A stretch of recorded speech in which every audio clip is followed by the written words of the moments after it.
Over the weekend, I saw a young man who I had seen last year in the fall, and he was in a lot of pain. Usually, the pain was in when he was sitting was and lying down was the worst. And I saw him last fall, and I immediately knew that I couldn't help because I realized there was something in my mind, something visual going on. He had just, we couldn't make any changes. With any technique that we did, nothing changed. None of his tests changed. And you could see that there was no way he could even get onto his left leg. When he would try to position himself on his left leg, he had to arch his back. And there's just nothing, I couldn't overcome that with any of my interventions. So I recommended he get an optometrist, a comprehensive eye exam from a more neurological optometrist, and she found a bunch of things. But then he went out to the clinic out in Nebraska at the PRI Haruska Clinic, and he worked out there.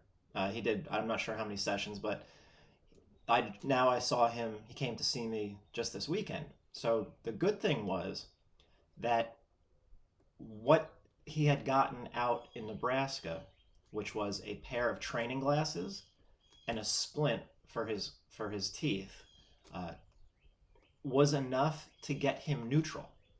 So that was great because we could not get him neutral at all. And again, the reasons that most people can't get neutral is because their neck will not relax.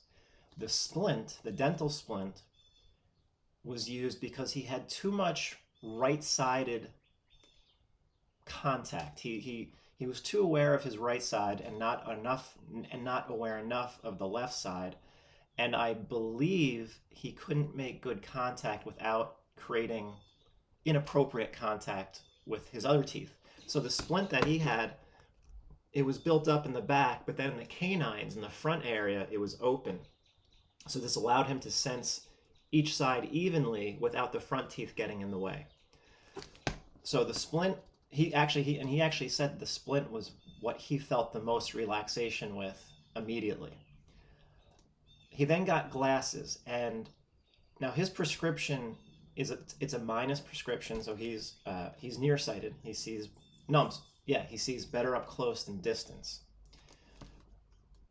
They didn't change his prescription. They gave him a pair of glasses that would help in a very specific task, and I'm going to show what that task is. This is my diagram. All right, this is your brain. This is the right side of your brain. This is the left side of your brain, and they're not equal. They're not even structurally the same. Okay, physically, the right hemisphere and the left hemisphere of your brain are actually different, so there's asymmetry built into your brain. Visually, and this comes from a neuro-optometry textbook, this diagram. I have the diagram, but it doesn't make sense to anybody, so I just made it simpler. The right hemisphere of your brain and the left hemisphere of your brain both pay attention to your right peripheral vision, to your right peripheral space. This is my right side. So as I sit here on my right side, both my brains are paying attention to what's over on the right side. For your left peripheral vision, only the right side is paying attention to the left. The left side of your brain, the left hemisphere of your brain, is not paying attention to the left side. So you have two sides paying attention to the right side, and only one side paying attention to your left peripheral vision. So that means humans, just by how our brains are formed and or how our brains exist and how our visual system exists, humans preferentially pay more attention to the right peripheral vision. And peripheral vision is more important, or right peripheral space. And right peripheral vision is important, or peripheral vision in general is important, because it's what your brain is using to localize you. Because when you're walking, you're not paying attention to peripheral space, but your brain is. So, what we focus on is pretty narrow. I think it only goes out to like 30 degrees on each side. That's kind of, and even less than that for real clarity. So, from here to here is what we're paying attention to, but our brain is paying attention to everything out here. And it's everything out here that our brain is using all that information. Your brain is using all that information to position you in space so that you don't walk into things or trip or fall or get hit by things. You're consciously not paying attention to it, but your brain is.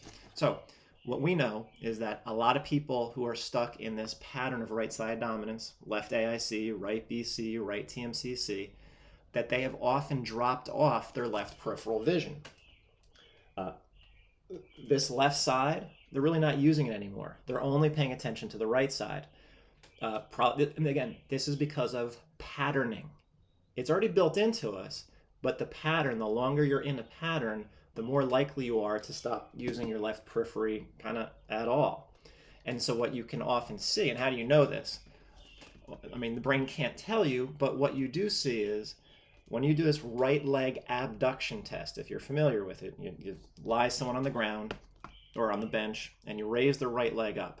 And I have a video and I show that in my grounding for neutrality video, and I'll put a little tag. You can watch that if you don't want to know what it looks like. But you lift the right leg. If it's limited, if it doesn't abduct enough on the right side, it means you could think of it as your right inner thigh is tight. Let's just say that it is. The right inner thigh is tight. Why is it tight? Well, in this situation, it's tight because your brain does not sense the left side, the left periphery. It's no longer sensing it, so it doesn't allow you to shift your body weight to the left. So it's using your right inner thigh to hold you over on that right side, and it stays tight. You don't have to stretch the inner thigh. And I remember I had my big epiphany one time. This was years ago, at least 5 years ago. And I was doing everything I could to get that right leg abduction test to change. Could not get it to change. We did every right glute technique I could think of, every inhibition technique I could think of for the right inner thigh, and nothing was changing. And I had taken the vision course, so I said, let's just try something. And I put him in this left stance position, and I had him just look to the left diagonally, about 45 degrees, and just notice something out of his left peripheral vision. So I just wanted him to stand, shift into his left stance position, have his body weight over his left leg, and just notice his left peripheral vision. And what you'll often see on people is you'll see their body weight literally just shift to the left. But with him, that's not what I saw because I couldn't see it that easily back then. But when we laid him down again, he had full abduction, and he was quite amazed. He thought it was voodoo of some type.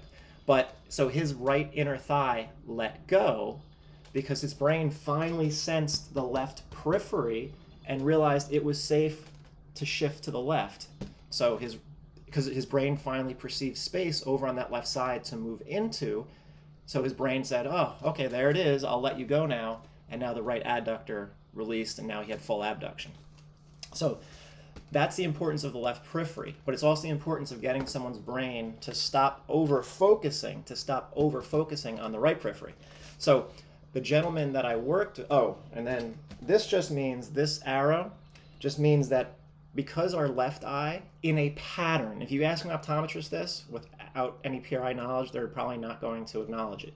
So you're not going to find this in textbooks or anything like that. From a patterned individual, someone who's been in a pattern for a long time, remember that's what we're talking about right now, people who've been patterned, and they're using their visual system in a specific way that has nothing to do with clarity. This gentleman was overusing his right peripheral vision, processing, his brain was, underusing the left peripheral vision, but on the left side he was using his left eye for focal distance, and that's the pattern. The right side, the pattern. The right side gets overused for peripheral awareness. The left eye gets overused for focusing distance, and the more you focus distance, the less you use the periphery. So he got a special prescription at the Institute that flipped the situation. It simply tried to, it kept his left eye a little bit blurry at distance. So they were taking this away by blurring it a little bit and increasing the periphery and decreasing the periphery over here. Actually, I don't know if they were decreasing the periphery over here, but they were definitely trying to increase his peripheral awareness over here by having him not focus so much with his left eye at distance. And that, and I think he also had a base down, he also had a prism in it, which helped his brain sense the ground come up. And that was enough, between that and the splint, those were enough to get his body neutral. Now, that's the, well, when he came to see me, his pelvis was neutral, his upper body tests were not, but we got him neutral simply by walking to a beat, which is going to be another video for another day, because I can't get into that right now. But this is the issue. Although he is neutral, he cannot do what I'm showing in this picture. All right, so that white circle is the left posterior rib cage. All right, so you see these yellow arrows? That's the left posterior rib cage and the left hip. Both have to be able to shift back. This is my left side. Shift back when your weight is on your left leg. So right in this picture, I'm in left stance. My left foot is grounded. You see the blue arrow. My weight is on my left leg. My left hip and my left posterior rib cage are being held back. They're moving back, while my left arm is moving forward, and my torso, the curved arrow, means the torso is rotating in the opposite direction. So you can just pause that and look at it and make sense of it, but I'll do it one more time. I'm grounded through my left foot. My left hip is shifted back. My left posterior rib cage, we call it the posterior mediastinum, is shifted back. The circle means it's open. Air is able to flow into that area. If that circle closes, that means my ribs tighten and I arch my back. That's what he can't let go of. So he's struggling with hip shifting into his left hip. For some reason still, his brain is not allowing that. He's neutral. But when we try to actively shift him into his left side, that area is staying tight. And the question then becomes, why? And what he feels, it's interesting, because when that happens, he feels like his left foot disconnects from the ground, and he feels his toes pop up, and I've seen it also. And what it really means is he's kind of extending his back.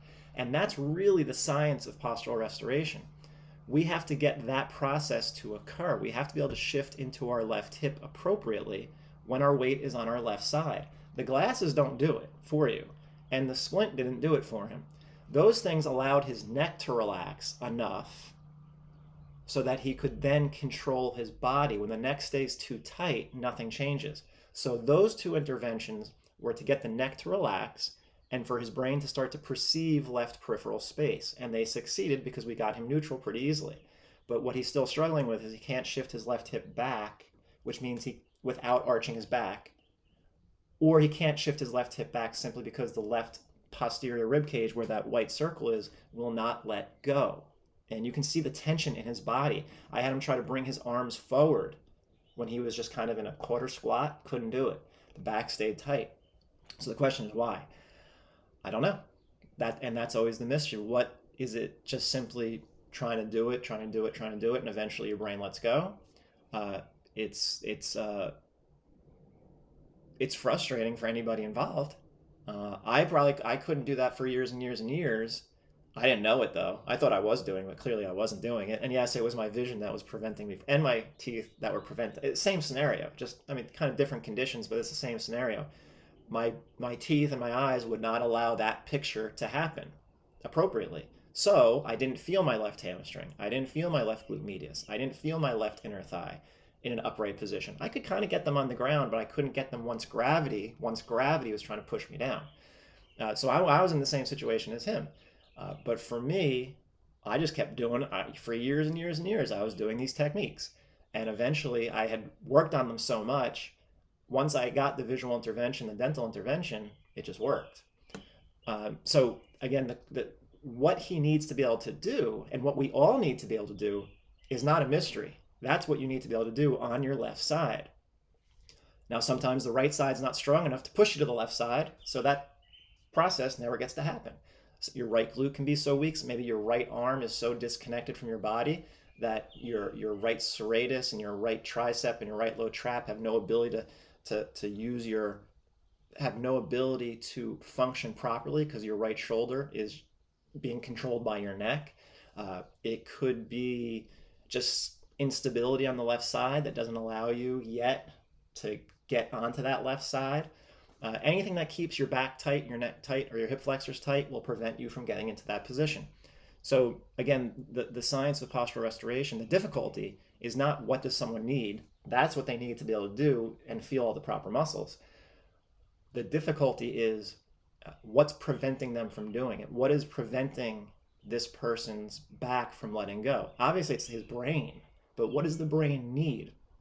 What signs of safety does the brain need for him to be able to shift into his left hip and bring his arms forward without his back tightening up on him? His brain is fearful of falling. But why? Well, we have to keep trying different things. I mean, we'll try a lot of different things. Maybe he just needs to keep working on it, keep working on it, keep working on it, and maybe it will finally work. You never know. But that is when we run into difficulty in programs, that's usually what it is. I'm not his brain. He doesn't know what his brain is. Like, he doesn't know what his brain is fearful of. So it's very, very frustrating. It's like, well, what do we have to do? It's the whole system. I don't know exactly where the issue is coming from, except we know it's always going to be his brain. And then as we finished our session, he did mention, he's like, I wonder if, I always wonder if I got out of this toxic environment that I'm living in, would that change things? It's possible. Maybe his body's still too tense because of his home situation, or whatever his personal situation is still has too much tension in it for his body, and his body's reacting to that, and it carries over into his physical performance. I believe there's a lot to that. That's just my experience. I know in my own life it's been true, and that's why I say, being happy is one of the best things you can possibly do to prevent these types of scenarios from occurring. So hopefully that was helpful. I think I covered everything I wanted to cover. Memorize that picture if you're still struggling to understand all this. That's what we're trying to get people to. Everything you do with sneakers and hamstrings and glutes and ZOA and reaching is to get that process to occur on the left side and then back on the right side appropriately. And then that's walking. It's just alternating. And so hopefully that was helpful. And if you liked it, you could share it, comment, like it, subscribe to the video, subscribe to the channel, whatever you want to do. But hopefully that was helpful.